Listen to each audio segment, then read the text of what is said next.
വിഷയം എന്നത് ഒരു കഥ പറയുക എന്നതാണ്. എന്നാൽ ഞാനൊരു എനിക്കൊരു ഓണത്തിനെ കുറിച്ചുള്ള ഒരു ഓർമ്മ പറയാം. കഥയായിട്ട് എനിക്കിപ്പോ ഓർമ്മ വരുന്നുണ്ട്, ഓർമ്മ പറയാം. എന്റെയൊക്കെ ചെറുപ്പത്തില് ഞാൻ ഒരു 5-ലോ അല്ലെങ്കിൽ 2-ലോ 3-ലോ ഒക്കെ പഠിക്കുന്ന സമയത്ത് തലേ ദിവസം ഓണം എന്ന് പറയുമ്പോൾ തന്നെ ഒരു നമുക്കൊരു ഇത് തോന്നുന്നത്, ഓണത്തിന്റെ തലേ ദിവസം ഉത്രാടത്തിന്റെ അന്ന് രാത്രിയിൽ ഉറക്കം ഒഴിച്ചിരുന്ന് ഞങ്ങളെ വീട്ടുകാരെല്ലാവരും കൂടെ, ഞാനും ചേട്ടനും അമ്മയും അപ്പനും എല്ലാവരും കൂടി ഇരുന്ന് ഉറക്കം തൂങ്ങി ഇരുന്ന് പൂക്കളിടും. അത് ഇട്ട് കഴിയുമ്പോഴൊരു മനസ്സിനൊരു സന്തോഷമുണ്ട്.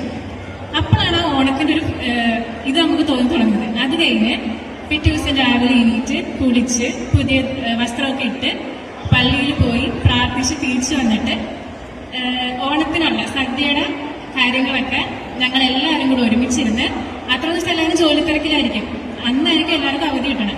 എല്ലാവരും ഒരുമിച്ചിരുന്ന് പച്ചക്കറികളൊക്കെ അരിഞ്ഞ് സദ്യക്ക് വേണ്ടിയൊക്കെ ഒരുക്കി വെച്ചിട്ട് ഞാനും എൻ്റെ അപ്പനും കൂടെ അപ്പുറത്തെ വീട്ടിൽ ചേട്ടന്റെ തോട്ടത്തിൽ ആ ചേട്ടനായിട്ട് ഇല വെട്ടാൻ പോകും. ഇല വെട്ടാൻ പോകണമെന്ന് വെച്ച് കഴിഞ്ഞാൽ ഭയങ്കര രസം. ഞാൻ കുഞ്ഞാണല്ലോ, എനിക്ക് ഭയങ്കര ഒരു ത്വരയായിരിക്കും, അങ്ങനെയൊക്കെ പറയാം. നല്ല രസമാണ്. അപ്പൊ ഞങ്ങള് 3 പേരും കൂടെ ഇല വെട്ടാനായിട്ട് ആ ചേട്ടന്റെ പറമ്പിൽ പോകും. പറമ്പെന്ന് പറയുന്നത് അതൊരു ഗ്രാമപ്രദേശമാണ്. അവിടെ മൊത്തം പാടവും ട്രെയിനൊക്കെ പോകാൻ കാണാൻ പറ്റും. അപ്പൊ ആ പാടത്തോട്ട് എപ്പോഴും ഒന്നും പോകത്തില്ല, വല്ലപ്പോഴേ പോകത്തുള്ളൂ. അപ്പൊ ആ ഓണത്തിന്റെ സമയത്ത് ഞങ്ങൾ 3